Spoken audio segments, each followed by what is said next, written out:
Ever since I can remember, my life's been all about fish and farm. Dad had this big vision of making our place the top trout hatchery in the country, and darn if he didn't make it happen. I was right there beside him, knee-deep in pond water, learning the ropes. It wasn't just a job, it was our life, our legacy.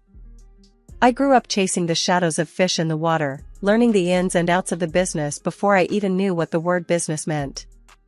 "Anna," Dad would call. "Get over here. Time you learned how to sort 'em proper." Sorting the trout was an art, separating the vibrant, thrashing life into groups that would define their journey in our farm. One evening, when the sun was dipping low, painting the sky in hues of orange and purple, Dad pulled me aside. He had that look in his eyes, the one that said he was about to impart wisdom. "Look, kiddo," he started, his voice serious. "I ain't gonna be around forever.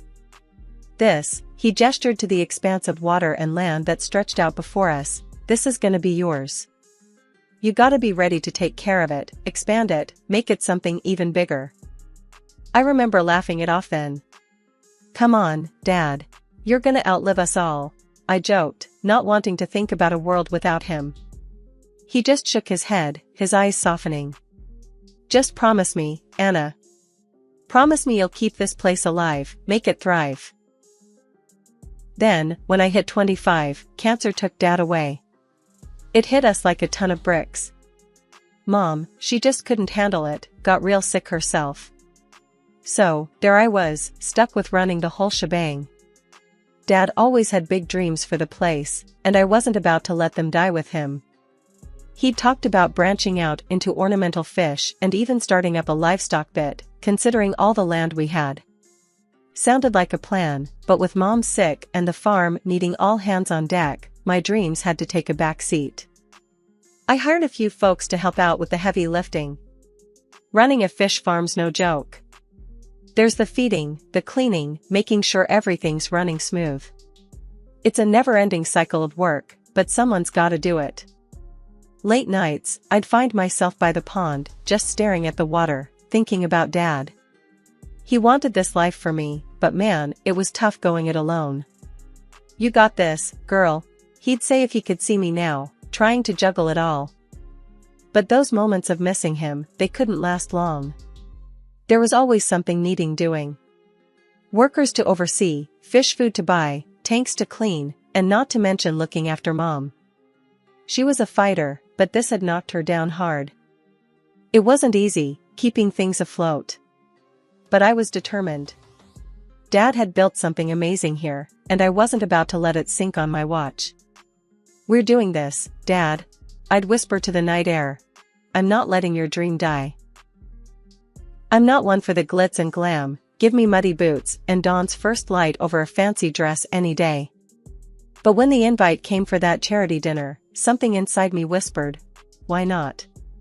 Maybe it was the endless days cooped up with fish and feed, or Mom's soft encouragement from her sickbed, her way of saying, "Live a little, honey."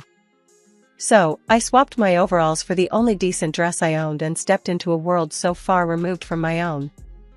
The dinner was a whirlwind of faces and small talk, a sea of glitter and fake smiles that I navigated with polite nods. Then, out of nowhere, these two brothers, Jake and Chris, crashed into my world. They were like a gust of fresh air in a stifled room, with their easy laughs and lack of pretense. "Never thought I'd meet a genuine fish farmer here," Jake said, his grin infectious, as we stood awkwardly by the buffet. "Yeah, well, I'm rethinking my life choices as we speak," I shot back, unable to suppress a smile. His brother, Chris, chuckled, his camera never far from his hand, capturing every moment as if it was gold. Their jokes were simple, their demeanor unpolished, and suddenly, I didn't feel so out of place. When Jake asked about the farm, his curiosity seemed genuine, a rarity in these circles. "So, what's the big deal with fish farming? Sounds fishy to me," he joked, and I found myself laughing more freely than I had in months. His interest didn't wane as the night went on. Instead of boring me with tales of their online escapades, Jake listened intently as I spoke of my dreams for the farm, of the weight of my father's legacy on my shoulders. When I let slip about the farm's turnover in a moment of unguarded pride, his eyes lit up, not with greed, but with what I took for admiration. "Damn, that's impressive. You're doing something right, huh?" His words were like a balm, soothing the constant worry that I was failing my family. When he suggested visiting the farm, I surprised myself by agreeing. Watching him and Chris wander through the hatcheries, their laughter bouncing off the water, something in me shifted. Jake's excitement at everything, from the most mundane task to the intricate details of fish breeding, felt like a validation of everything I'd been striving for. "You know, I could get used to this," Jake said, his hand brushing mine as we stood watching the sunset over the pond. His voice held a warmth that made my heart skip. It was crazy, all of it, but for the first time in a long while, I felt a spark of something new, something thrilling. Mom, ever the voice of reason, didn't share my enthusiasm. "Be careful, dear. Men like him, they don't settle well with our kind of life. It's too real for them," she warned, her voice frail but filled with concern. I wanted to believe her, I did. But Jake's promises, his vows to stand by me, to embrace the farm life, they wove a spell I desperately wanted to cling to. "He's different, Mom. He wants this, us, more than anything else," I defended, my voice laced with a hope I hadn't felt since Dad passed. Our wedding was a simple affair, a celebration of love amidst the backdrop of our life's work. Chris filmed it all, his camera capturing the raw, unfiltered joy of two worlds colliding. The farm, with its endless skies and the gentle lull of water, bore witness to our vows. It was perfect, despite the nagging doubt that occasionally whispered, "What if Mom's right?" Life on the farm took a new turn when Jake moved in. Initially, his enthusiasm seemed genuine. He'd wander around with his camera, capturing every mundane task as if it were a spectacle. But as days turned into weeks, the facade began to crumble. "Hey, babe, watch this," he'd call out, gesturing for me to redo a task just so he could get a better angle. It was all for show. The reality hit hard one afternoon as I was knee-deep in pond maintenance, and Jake was nowhere to be found. I spotted him eventually, lounging under the shade of an old oak, phone in hand, lost to the world. Marching over, I couldn't hide my frustration. "Thought you were gonna help today. These ponds don't clean themselves, you know." He looked up, a lazy smile spreading across his face. I am. Just taking a little break. Gotta keep the fans updated, right?" It was the same excuse every time. His help was minimal, his interest fleeting unless it served his online persona. Even when he did pitch in, it was half-hearted, his efforts more a hindrance than a help. I remember the first time I tried to teach him about the feed ratios for the trout. "So, you gotta make sure it's precise. Too much and you're wasting feed, too little and they won't grow right," I explained, handing him the scoop. He took it, nodding, but his attention was elsewhere. "Got it. But hey, wouldn't it be cool if we did a dramatic feeding frenzy video? Imagine the views on that." The seriousness of our work, the balance of life in our hands, reduced to mere content for views. It grated on me, but love has a way of painting red flags as mere decorations. My mom, ever the observant one, despite her illness, saw through him from the start. One evening, as I sat by her bedside, she took my hand, her grip surprisingly strong. "That boy, he's not here for the farm, or for you, not really. You see it, don't you?" I wanted to deny it, to defend him, but the words stuck in my throat. Deep down, I knew. Yet, acknowledging it felt like admitting a defeat I wasn't ready to face. After yet another day, where his promise to help turned into hours of him fiddling with his phone, I had enough. "Jake, I really need you to actually help around here. Not just for show," I said, the annoyance clear in my voice as I wiped the sweat from my brow. The farm wasn't a playground, it was hard work, and I was doing it all. He paused, something in his expression shifting. For a moment, I thought maybe he finally got it. "Look, I know I haven't been all hands-on with the farm stuff," he started, his tone surprisingly serious. His eyes flicked to his brother, who was leaning against the barn door, watching us. But how about I handle the finances, huh? Take that load off you? His brother nodded, almost imperceptibly, but I caught it. A silent conversation seemed to pass between them, one I wasn't privy to. It gave me pause, but the sheer thought of having one less thing on my to-do list was tempting. You sure you're up for that? I asked, skepticism heavy in my voice. Managing the books wasn't glamorous work, but it was critical to keeping the farm afloat. Yeah, babe, I got this. Trust me, Jake said, with a confidence that didn't quite reach his eyes. His brother pushed off from the door and added, Jake's got a head for numbers. You won't regret it. Maybe it was the exhaustion talking, or the part of me that still wanted to believe in the man I married, but I agreed. Alright, you take over the finances. But Jake, this is serious. We can't afford any mistakes. He nodded eagerly, almost too eagerly. You got it. I'll take care of everything. You won't have to worry about a thing. 6 months into our marriage, Jake hit a rough patch with his vlogging. Views were down, and so was the money. One evening, he dropped the bombshell. Babe, I gotta head to the city, figure some stuff out with my brother. The channel's tanking, he said, not even looking up from his phone. I was slicing vegetables for dinner, and I paused, knife in midair. And what about the farm? What about us? My voice was calm, but inside, I felt a storm brewing. He shrugged, packing his camera gear with more care than he'd ever shown our life together. It's just for a while. You can handle things here, right? I nodded, tight-lipped. Deep down, I knew I could handle the farm, I always had. But watching him walk out that door, I felt a loneliness clamp down on me, cold and unforgiving. Not 2 weeks later, Mom's health took a nosedive. She had been my rock, and now she was slipping through my fingers. When she passed, I was a mess. I called Jake, desperate for a shred of comfort. Jake, Mom's gone. I need you. I sobbed into the phone. There was a pause, and then, babe, I'm swamped. The city's buzzing, and we're onto something big. I can't just drop everything. His words hit like a slap. Too busy. For his own wife's grief. I hung up, the phone slipping through my numb fingers. 3 agonizing months later, Jake decided to grace us with his presence. He strutted onto the farm as if he hadn't abandoned me, when I needed him most. Look at this place. It's been too long. But hey, I've got news, he announced, a grin plastered on his face. I was in the middle of feeding the fish, my hands covered in muck. News? I echoed, not sure I wanted to hear what he considered important. Yeah, found a new feed supplier. Cheaper, faster growth. We're gonna save a ton, he said, his eyes alight with what I assumed was a rare flicker of responsibility. I straightened up, wiping my hands on my apron. We don't use chemicals, Jake. You know this.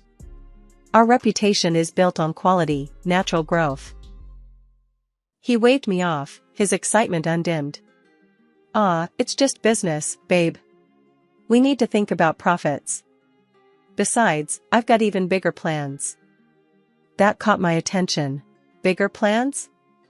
He nodded, eagerly. A massive event right here. Celebrities, influencers, the works. It'll put us on the map. I stared at him, disbelief and anger swirling. An event? With all these people, and fireworks? Do you even understand what that could do to the fish, to the farm? His face fell into a frown, his patience thinning. It's decided, all right? It's gonna be epic. I watched, helpless, as the preparations began. Trucks rolled in, carrying equipment that had no place on a farm. Tents sprung up like mushrooms after rain, transforming the land into a foreign spectacle. As the day of the event dawned, the farm no longer felt like my sanctuary. It was invaded, overtaken by strangers with no care for the life we nurtured. The air buzzed with anticipation, a stark contrast to the usual serene mornings. Jake was everywhere, playing the gracious host, while I lingered on the sidelines, watching the chaos unfold.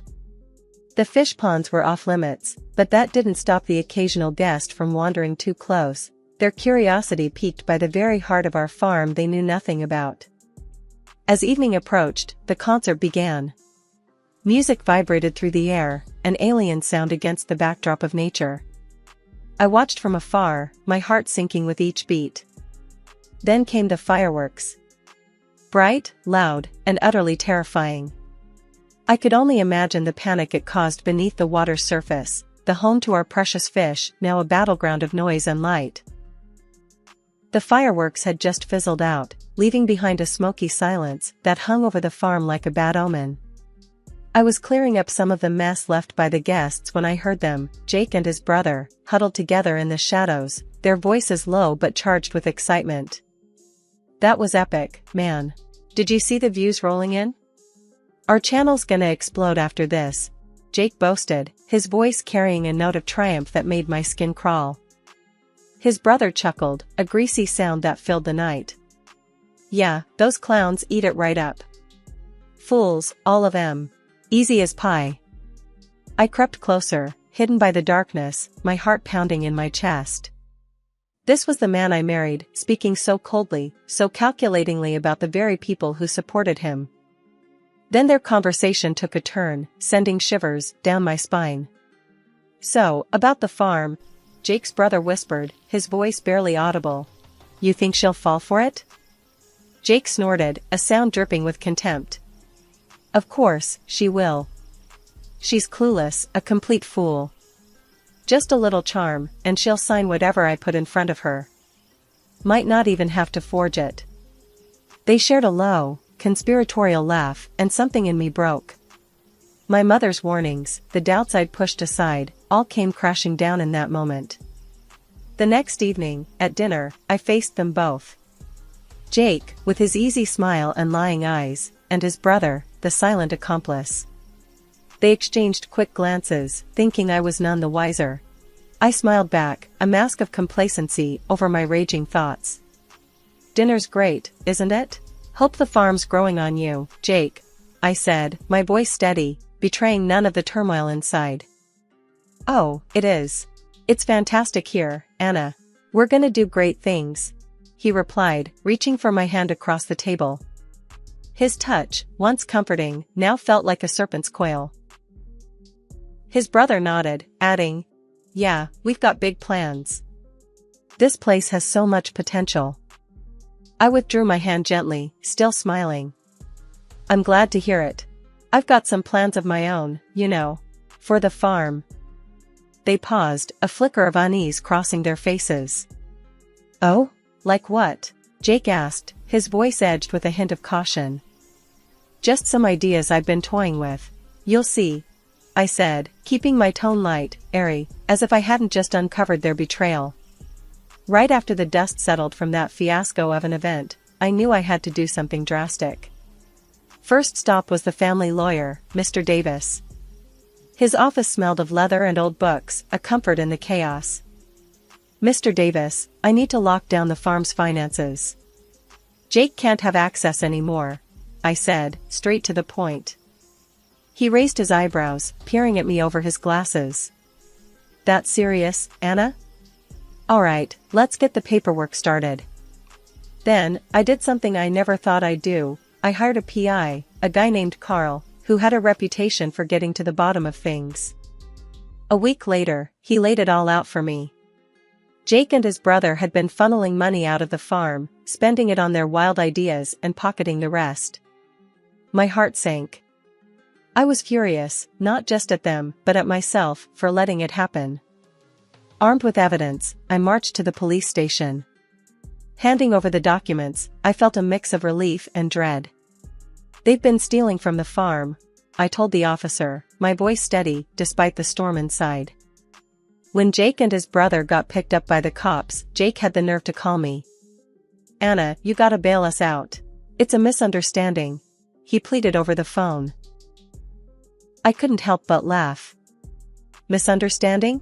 I think it's pretty clear. Enjoy your stay," I replied, hanging up with a click. It felt like a weight lifted, but there was still work to do. I decided to go public with the whole mess. If Jake loved the spotlight so much, he was about to get it, just not in the way he wanted. I called up a local TV station and some of Jake's rival bloggers. "Come to the farm. See what his grand plans did," I told them. They came, cameras and all, capturing the aftermath of the event. Dead fish floated in the ponds, victims of the loud explosions and chaos. The smell was awful, a tangible sign of the damage done. Standing there, in front of the cameras, I told the story. This is what happens when fame and greed take over. This was our livelihood, and they nearly destroyed it for views. The backlash was immediate. The internet exploded with the truth of their actions, showcasing the dead fish, the ruined farm.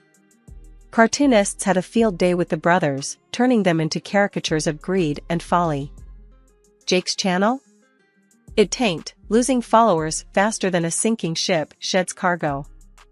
Advertisers pulled out, not wanting to touch him or his brother with a 10-foot pole. I wasn't done, though. Fueled by rage and a need for justice, I filed for divorce and slapped them with a lawsuit for every penny they cost me and the farm, tallying up to a cool $1,500,000. It felt like declaring war, but for the first time in months, I felt like I was finally fighting back. Riding the wave of support, I started my own YouTube channel. It wasn't about revenge. It was about reclaiming my story, my family's legacy.